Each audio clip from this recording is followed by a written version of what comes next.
Today I'm going to do a short video on techniques that I use with these. So these are two different nodachis that I have. This one is a little bit more of a straighter blade with a shorter handle, and this one is a more curved blade with a longer handle. So I'm going to start with this one, and then we'll get into techniques with this one because they're kind of different. So there's tons of different ways to draw a nodachi. Kind of like there's tons of different ways to draw a katana. But they're more exotic and dangerous because of how long it is. So there's a lot of people online who love to do that draw, and then they just toss the sheath to the side, and then they draw it like this when they pick it back up. It looks pretty cool. It's definitely a much safer way to do it than the way that I do it. So I ended up watching a video from multiple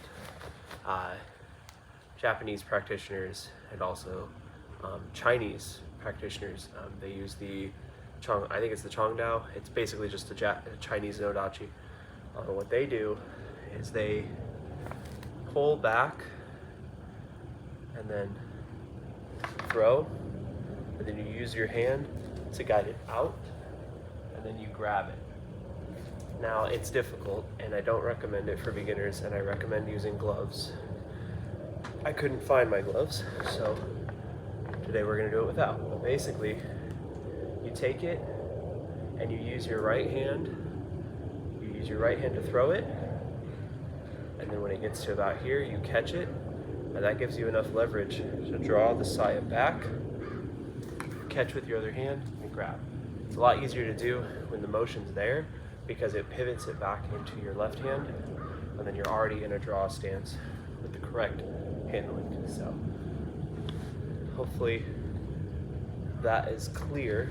I can zoom in on that for you guys, but so you draw, grab, pull, twist, and now you're in stance. So with a shorter blade like this, or a shorter handle like this, a lot more momentum is involved than control.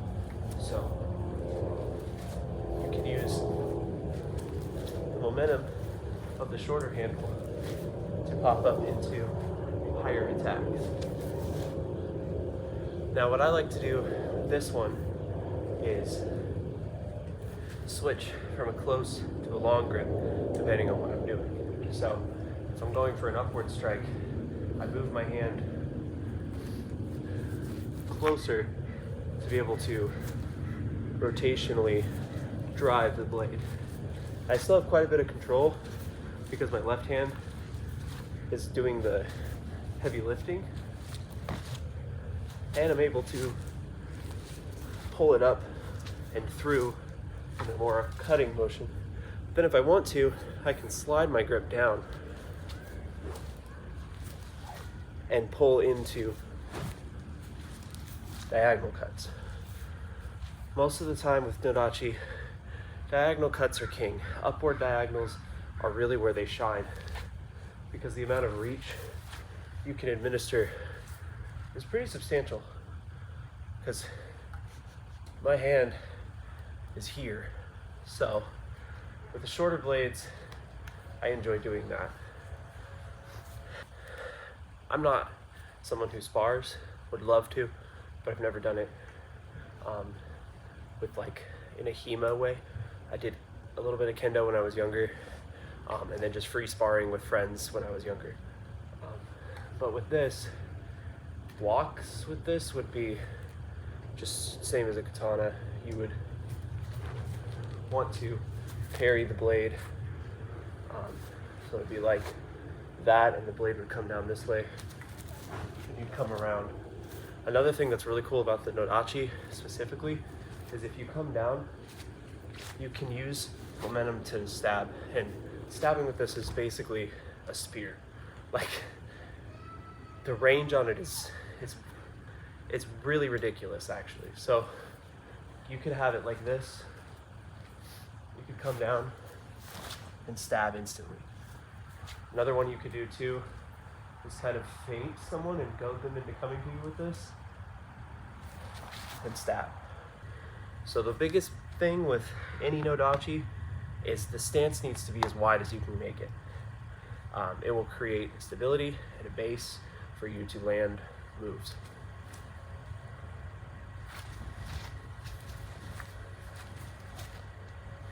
Also means that the strongest cut with a nodachi, which is the rising cut, has more leverage, but then you can retreat. One of the things that's nice is that its length makes it so it's hard for people to get to you.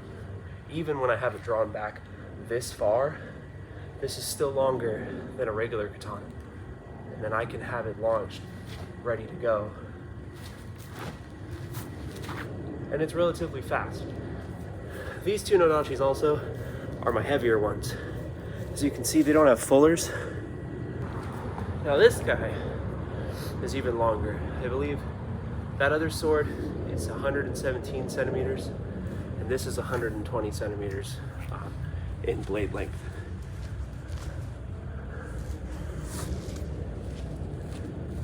Same as before, there's plenty of ways to draw this. You can do it from behind. You could just, and then throw this.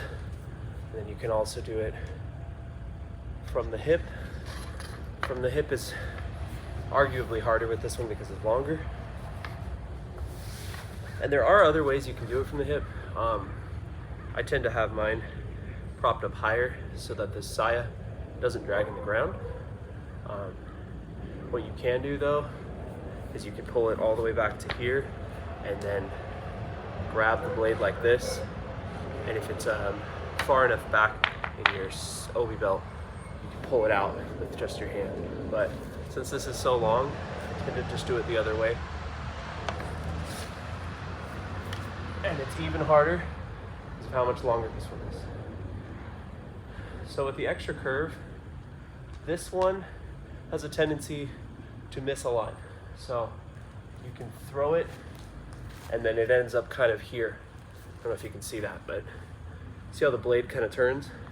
It naturally kind of wants to do that, which makes it difficult, but I like it because it's a challenge.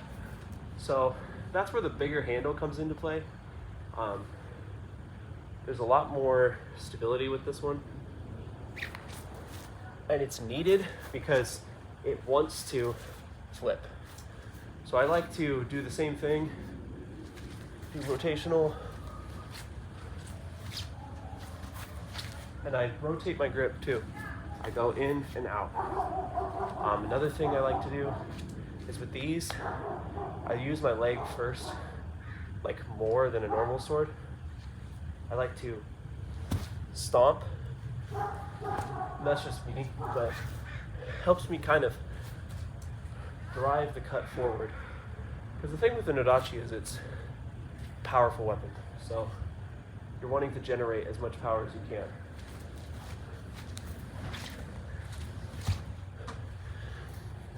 You're kind of using your legs to launch the attack, because it will drag you. Even if you've trained with it for years and years, getting control behind one of these is very difficult.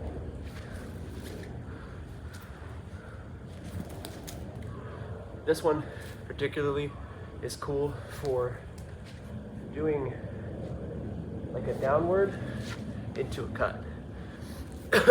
Because if you think about it, the cut rises right to here. So you could have it kind of hidden, you're facing your opponent. They can't really tell how long this is because I've got it propped up against my shoulder. And then you can easily come from a lot of directions. So I really like this stance because it goads people into coming close. This is all like theoretical, but the cool thing about it is that there's less distance that the sword needs to travel to gain an attack. So I can come down, I can come to the side, I can come up, and what's cool is I can come down and stab. Other swords, I like to keep a wider stance.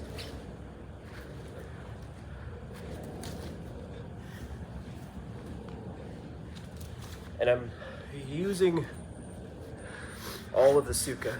So when I'm rotating it, my hands are close, and when I'm leveraging it down, my hands go far apart.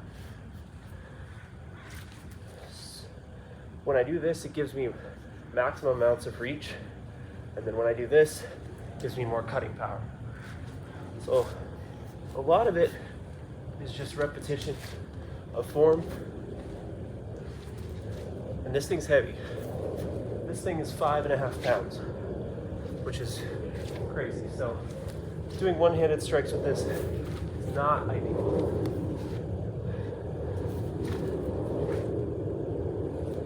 And then one last thing, when you're drawing or when you're sheathing it, it's the same as like a normal katana.